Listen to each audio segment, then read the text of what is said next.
आज की कहानी है ससुराल में बहू। रीना नई नवेली दुल्हन है। आज ससुराल में उसकी पहली सुबह है। वह सुबह होने पर एकदम से घबरा कर उठी। वह सोचती हुई कि कहीं देर न हो जाए, सब न जाने मेरे बारे में क्या सोचेंगे। केवल एक रात ही तो नए घर में कटी थी और इतना सब कुछ बदल गया, जैसे आसमान में उड़ती चिड़िया को किसी ने मोती के लालच देकर पिंजरे में कैद कर लिया हो। शुरू के कुछ दिन तो यूं ही गुजर गए। एक दिन रीना और उसके पति सुनील बाहर घूमने गए। खूब मस्ती, खूब एंजॉय किए दोनों। जब वे वापस घर आए तो सासू माँ की आंखों में खुशी तो दिख रही थी, लेकिन केवल अपने बेटे के लिए ही।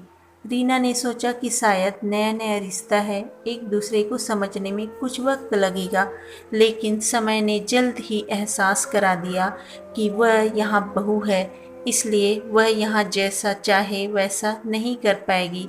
कुछ कायदा और मर्यादा है जिसका उसे पालन करना होगा, जैसे कि धीरे धीरे बात करना, धीरे से हंसना, सबके खाने के बाद खाना।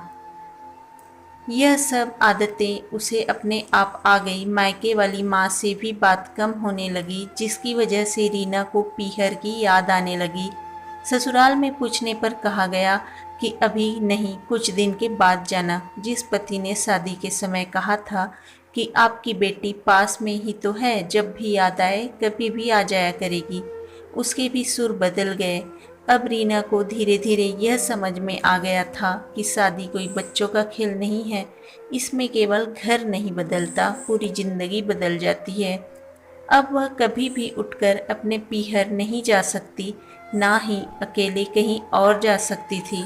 यहाँ तक कि पीहर वालों को या उसके सहेलियों को भी उससे मिलने के लिए पूछ कर आना पड़ता है। पीहर में जोर जोर का हंसना, कभी भी कहीं भी चले जाना, रसोई में से कुछ भी उठा कर खा लेना, अपनी मर्जी का करना, यह सब यादें बनकर रह गई। अब उसे समझ में आने लगा था कि क्यों विदाई के समय सभी लोग उसे गले से लगाकर रो रहे थे। असल में उससे दूर होने का एहसास उन्हें हो रहा था, लेकिन एक और बात थी जो उन्हें अंदर ही अंदर परेशान कर रही थी कि अब जिस सच्चाई से उसे इतने दिन दूर रखा गया है, वह सच्चाई उसके सामने आने वाली थी। पापा का यह झूठ कि वह उनकी बेटी नहीं बेटा है, अब और दिन नहीं छुप पाएगा, जो कि उनकी सबसे बड़ी चिंता थी कि अब उनका बेटा, जिसको कभी भी बेटी होने का एहसास नहीं कराया था, जीवन के इतने बड़े सच से सामना करने जा रही थी। वही माँ को भी चिंता सता रही थी कि उनकी बेटी अभी तक कोई एक काम भी नहीं किया करती थी, अब वह पूरे परिवार की जिम्मेदारी कैसे उठाएगी।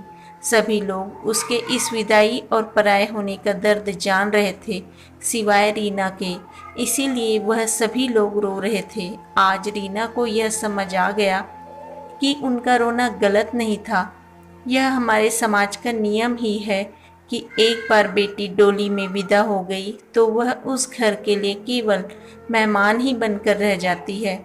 फिर कोई चाहे कितना क्यों ना कह ले कि यह घर आज भी उसी का है।